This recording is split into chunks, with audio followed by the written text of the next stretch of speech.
আসসালামু আলাইকুম, কেমন আছেন আপনারা সবাই? আশা করছি সবাই অনেক বেশি ভালো আছেন। তাপপ্রবাহের কারণে সকল শিক্ষা প্রতিষ্ঠানে 7 দিনের ছুটি দেওয়া হয়েছে। এ সম্পর্কিত একটি নিউজ প্রকাশ করা হয়েছে। নিউজের বিস্তারিত অংশটি দেখব, তবে তার আগে একটা রিকোয়েস্ট, আপনারা যারা এখনও আমার এই চ্যানেলটি সাবস্ক্রাইব করেননি, পরবর্তী আপডেট ভিডিওগুলো সবার আগে পেতে চ্যানেলটি সাবস্ক্রাইব করে রাখার জন্য অনুরোধ রইল। চলে যাচ্ছি ভিডিওর বিস্তারিত অংশে।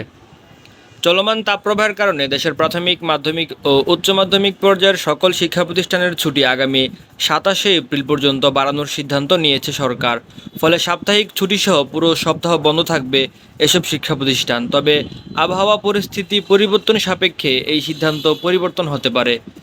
শনিবার 20শে এপ্রিল দুপুরে প্রাথমিক ও গণশিক্ষা মন্ত্রণালয় এবং শিক্ষা মন্ত্রণালয় থেকে আলাদাভাবে বিষয়টি নিশ্চিত করা হয়েছে।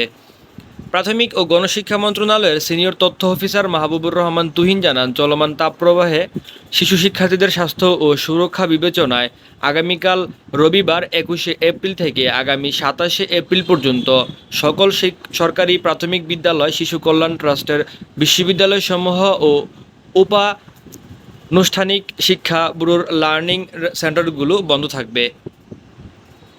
অন্যদিকে শিক্ষা মন্ত্রণালয়ের তথ্য ও জনসংযোগ কর্মকর্তা এম এ খায়ের জানান, দেশে চলমান তাপদাহের কারণে স্বাস্থ্য মন্ত্রণালয় এবং আবহাওয়া দপ্তরের সাথে পর্যায়ক্রমে শিক্ষা মন্ত্রণালয়ের অধীনে সকল স্কুল, কলেজ, মাদ্রাসা ও কারিগরি শিক্ষা প্রতিষ্ঠান আগামী 25শে এপ্রিল, 26 ও 27শে এপ্রিল সাপ্তাহিক ছুটিসহ বন্ধ ঘোষণা করা হয়েছে। তবে আবহাওয়া পরিস্থিতির পরিবর্তন সাপেক্ষে সিদ্ধান্ত পরিবর্তন হতে পারে। পবিত্র রমজান, ঈদ উল ফিতর সহ বেশ কয়েকটি ছুটির সমন্বয়ে টানা 26 দিন শিক্ষা প্রতিষ্ঠান বন্ধ ছিল। আগামীকাল রবিবার 21শে এপ্রিল শিক্ষা প্রতিষ্ঠান খোলার তারিখ ছিল, কিন্তু দেশের উপর দিয়ে তীব্র তাপপ্রবাহ বয়ে যাচ্ছে।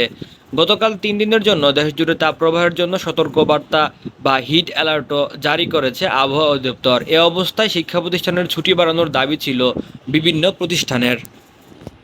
শিক্ষা প্রতিষ্ঠানের যে ঈদের ছুটিটি ছিল, এরপরে কিন্তু 27শে এপ্রিল পর্যন্ত স্কুল, কলেজ, প্রাথমিক, মাধ্যমিক এবং কলেজের ছুটিগুলো কিন্তু বাড়ানো হয়েছে। এটি ছিল আজকের মতো সর্বশেষ আপডেট। ভিডিওটি ভালো লাগে থাকলে একটি লাইক করে ভিডিওটি শেয়ার করে দিবেন।